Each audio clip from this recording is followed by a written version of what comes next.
नमस्कार. जीवन संजीवनी हेल्थ या ऑफिशियल चॅनलमध्ये सर्वांचं स्वागत आहे. हे जे तेल आहे ते अवश्य घरामध्ये बनवून ठेवा.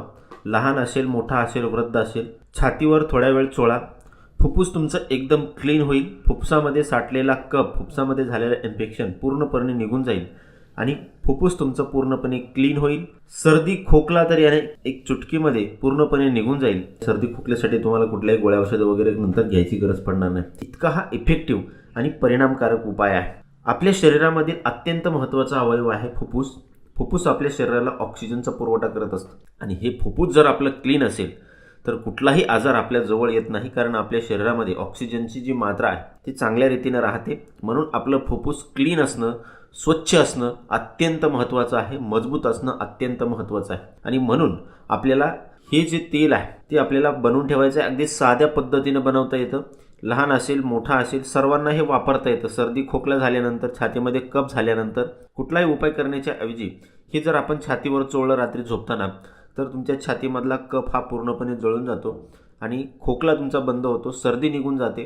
त्याचबरोबर फुफ्फुससुद्धा तुमचं एकदम क्लीन होतं. तर हे जे तेल आहे ते अत्यंत साध्या पद्धतीनं आपल्याला बनवता येतं. तर याच्यासाठी आपल्याला जी पहिली गोष्ट लागणार आहे ते आहे नारळाचं तेल, म्हणजे खोबरेल तेल आपल्याला वापरायचं आहे. खोबरेल तेल आपण कुठल्याही प्रकारचं वापरू शकतो. तर खोबरेल तेल आपल्याला घ्यायचं आहे. तुम्ही जास्त पट्टीमध्ये सुद्धा हे बनवून ठेवू शकता. 50 ग्रॅम आपल्याला खोबरेल तेल घ्यायचं आहे. हे खोबरेल तेल जे आहे ते आपल्याला उकळायला ठेवायचं आहे मंद आचेवर एकदम. त्याच्यामध्ये जो दुसरा घटक आपल्याला टाकायचा आहे ते आहे 1 चमचाभर ओवा.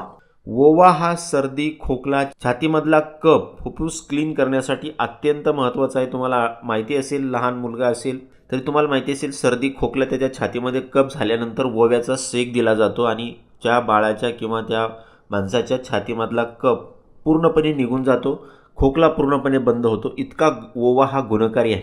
असा ओवा सर्दी खोकला आपला बंद करण्यासाठी अत्यंत महत्त्वाचा असतो.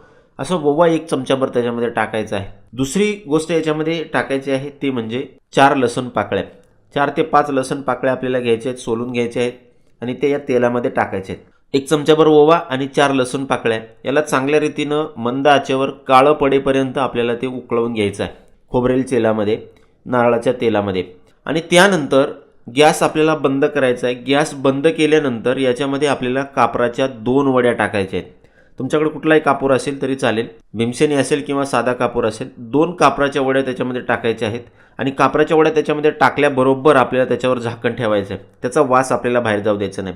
पूर्णपणे थंड होईपर्यंत आपल्याला हे ठेवायचं आहे तसंच त्याच पद्धतीनं. आणि त्यानंतर आपल्याला हे पूर्ण थंड झाल्यानंतर हे तेल जे आहे ते गाळून काचेच्या बॉटलमध्ये स्टोअर करून आपल्याला ठेवायचं आहे. आणि ज्याही व्यक्तीला सर्दी झालेली असेल, खोकला झालेला असेल, छातीमध्ये कफ झालेला असेल, अशा व्यक्तीला, लहान मोठ्या सर्वांना छातीवर हे झोपताना चोळायचं आहे. एक वेळेस तुम्ही करून बघा. सकाळी तुम्हाला एकदम फ्रेश वाटेल, फुफ्फुस तुमचं क्लीन होईल, छातीमधला कफ पूर्णपणे निघून जाईल. तर हे तेल तुम्ही अवश्य बनवा, त्याचा वापर करा. जे गरजू व्यक्ती आहेत त्यांच्यापर्यंत तुम्ही हा व्हिडिओ अवश्य शेअर करा. धन्यवाद.